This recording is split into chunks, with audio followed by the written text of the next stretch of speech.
There was some surprise when Donald Trump chose Indiana Governor Mike Pence as his running mate. After one term as governor, Pence's re-election was in doubt.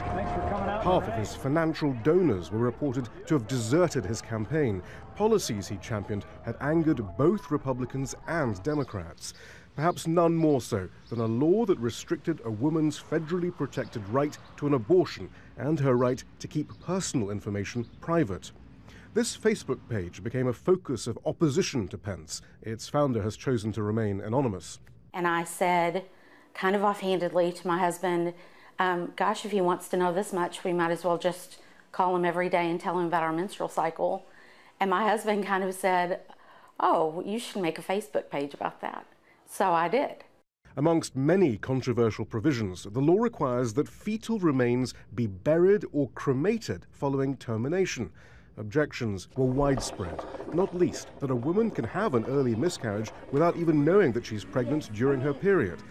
The Facebook page founder recounts what one woman who'd suffered an early miscarriage told her.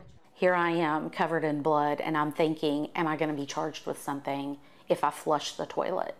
Tens of thousands joined the Facebook page, and Governor Pence's office was bombarded with tweets, emails, and phone calls from women keeping him informed about their menstrual cycles. Mary Margaret Sweeney has a genetic disorder that could be passed to her child and complicate her pregnancy. Language in the law says a mother or doctor may face prosecution if a fetus is aborted that even had the potential of a future disability. The law's supporters argue that protects against discrimination. The disability community actually locally has come out against that. I could lose my life carrying a pregnancy. I don't see how that's about blocking discrimination against a disabled person. I mean, it's really about controlling what I want to do with my body, and it affects my ability to live a healthy life. Moreover, reproductive rights groups point out that specifying potential disabilities in a fetus in effect outlaws all abortions. One might argue that that potential exists in every pregnancy that occurs, so what's the doctor supposed to do at that point?